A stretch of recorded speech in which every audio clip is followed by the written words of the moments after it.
Okay, moving on to the next segment of today's show. There have been many people asking me about my top 25 rankings that I do every Monday.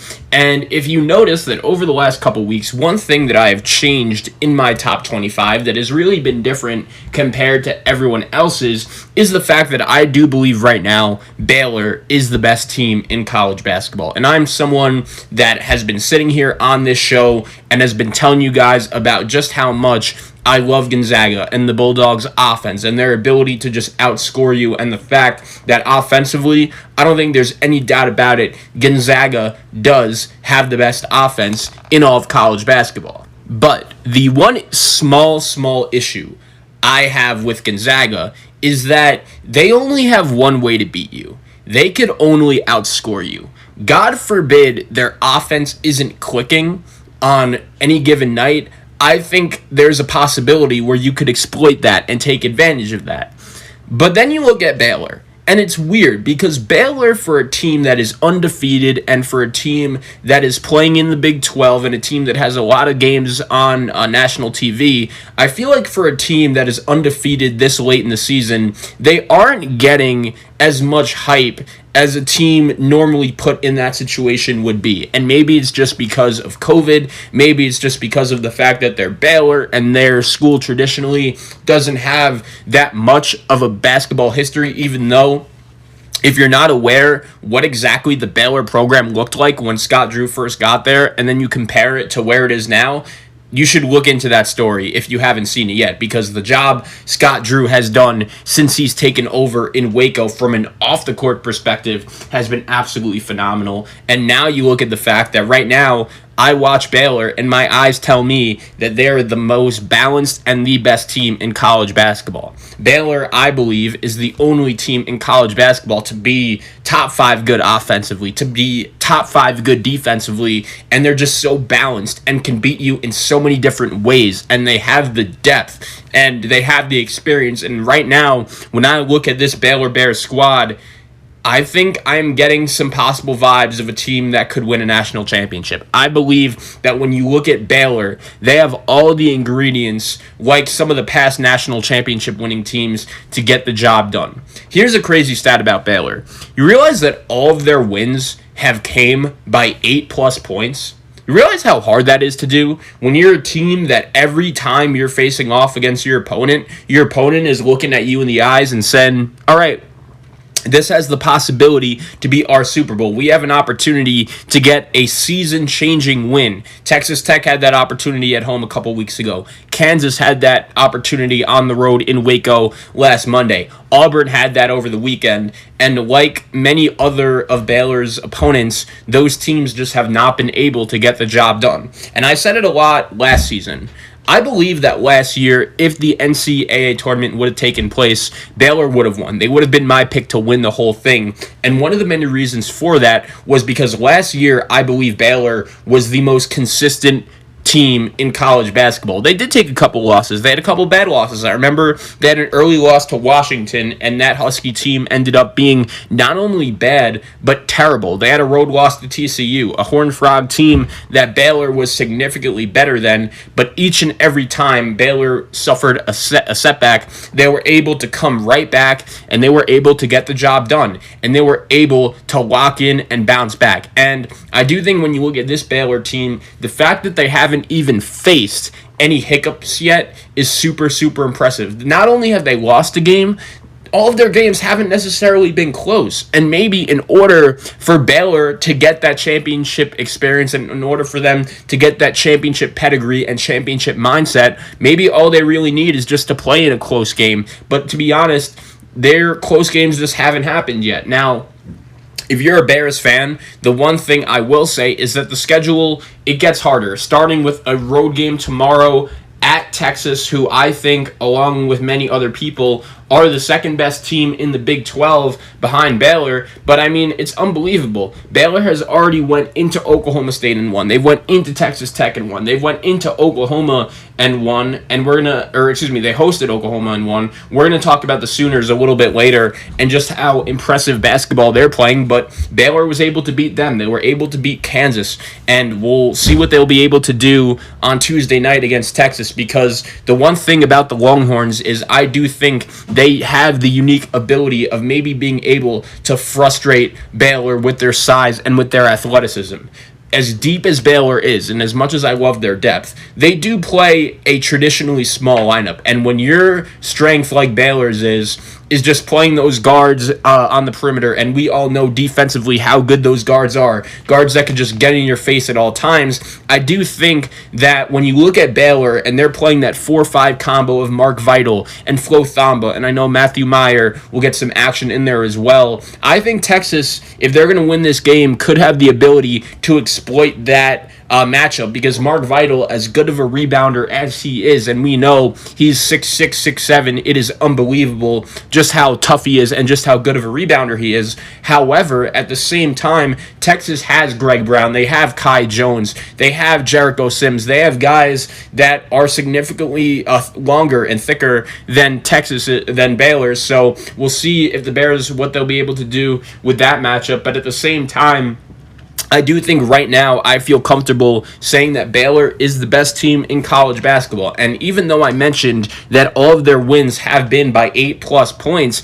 it's interesting because when you watch Baylor, a lot of times in the first half or first 15 minutes of the game, they could sometimes have trouble really turning on that second gear and really expanding the game and expanding their lead. I remember in that game against Oklahoma State, they were really keeping it close but trailing throughout the first half and change, and all of a sudden they were just like, oh, it's time for us to go on a run, let's flip a switch. Boom, that flip is switched, and Baylor was able to get the job done against Oklahoma State. This is a group that has just won so many games together, and they're so experienced playing with each other that I don't really have that many bad things to say, man. They are a team that in the preseason, when you looked at the way their personnel was, I really obviously like the fact that Jared Butler and Maceo Teague and Davion Mitchell were going to be coming back to school, 3 starters from the team from last year.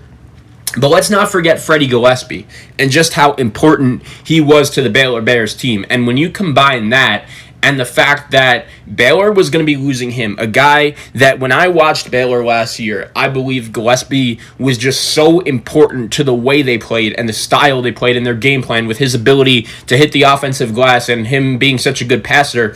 I thought without him, that could have been something that really, really hurt Baylor this season. And when you combine that with the fact that Tristan Clark, a guy that 2 years ago, right up until he got hurt, was Baylor's best player on a Bear team that ended up making the NCAA tournament. So Baylor, they did lose some pieces from last year's squad, but I do like the job that Scott Drew has been able to do refilling that depth. He loses Tristan Clark. He's like to the kid JTT, Tamawa Chachua, or as Jay Billis likes to call him, Everyday John. He's like, you know what, step right in. You'll be that 5-man, and we'll play 4 around you, and we'll be able to get the job done. He does that with Mark Vital sometimes. He'll do that with Flo Thamba sometimes. I obviously also really like the kid Adam Flagler. He's been able to come in, transfer from Presbyterian, and really adjust nicely to the quality of play in the Big 12. I know sometimes we'll see that with mid-major transfers transferring up who average 20 a game at Phil in the school here,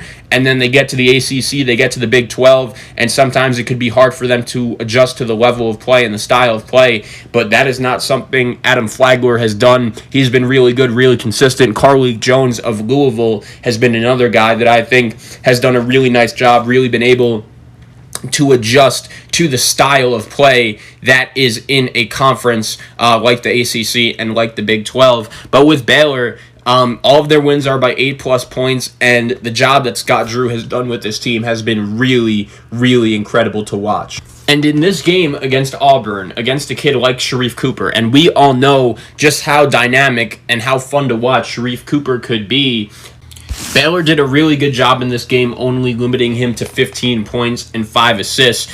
The defense of Davion Mitchell, Maceo Teague, and Jared Butler obviously did have a lot to do with that. But at the same time, I wanted to talk about Davion Mitchell and his performance in this game, because coming off his big-time game when he dropped 31, he did have a career-high 13 points in this game for Baylor going up against Auburn.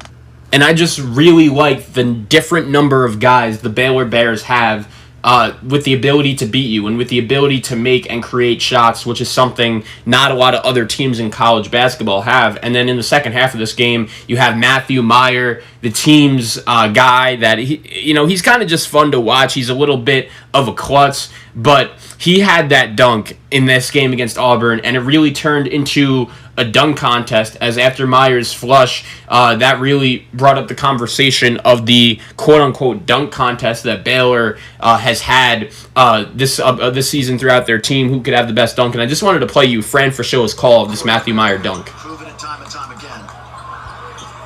Butler left side. Oh my goodness!